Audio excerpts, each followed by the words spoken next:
Next, we're going to start getting some drum sounds. But before we do that, let's go back to the mixer.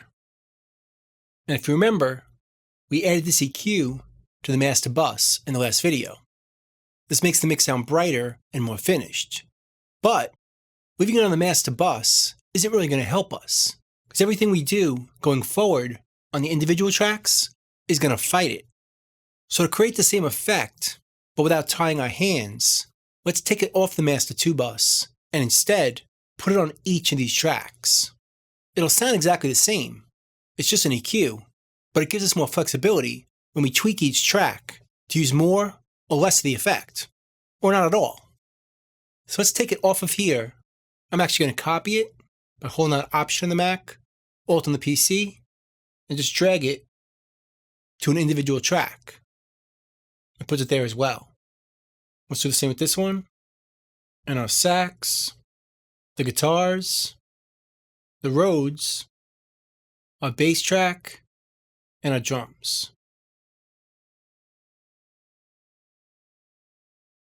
So now, bypassing this one should sound exactly the same as bypassing all of them and leaving this one on.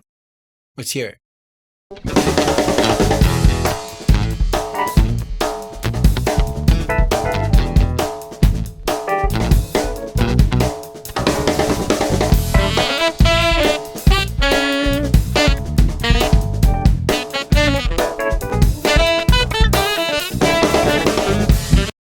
And it does. So now we can get rid of this one. We have the same thing with more flexibility. So let's mute everything except for the drums.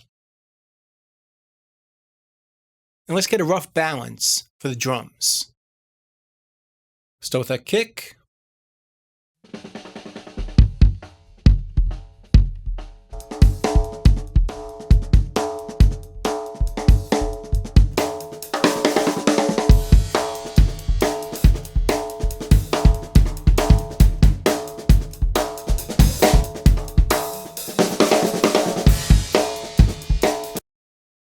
Somewhere about there.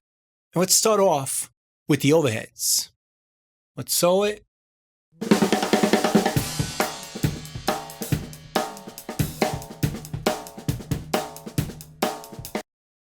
Now let's notice what the overheads are doing.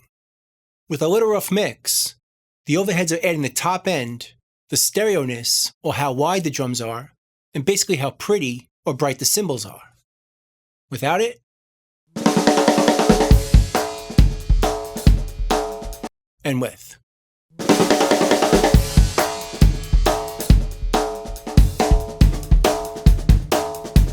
So basically, we want this track to be pretty bright.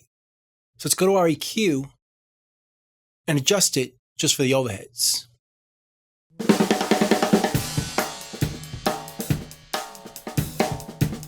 I don't think we need this. Let's work on the top end.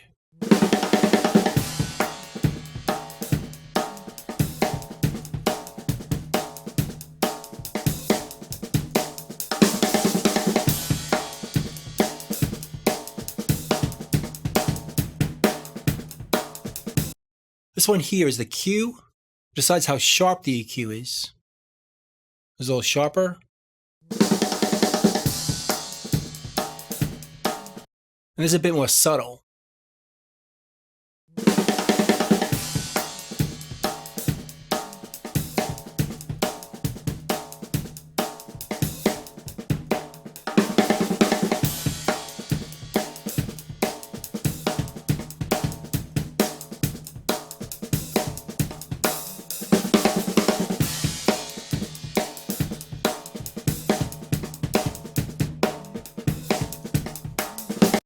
Now that sounds pretty bright by itself, but in the track, mixed with the other drums, I think it's going to work like this. Let's hear it.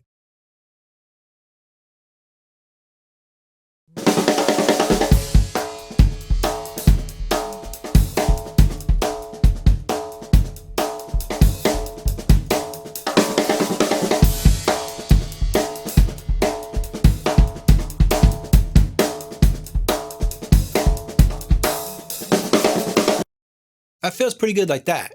It's nice and bright and pretty, but it's not overwhelming or harsh sounding. Now, if you notice, I'm not going to compress the overheads. I'm not a big fan of doing that. It makes them pump too much, where you hear the effect.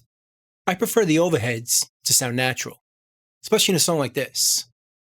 We'll probably compress the other tracks, but the overheads aren't going to really need it. So let's leave the overheads like this for now, and let's move on.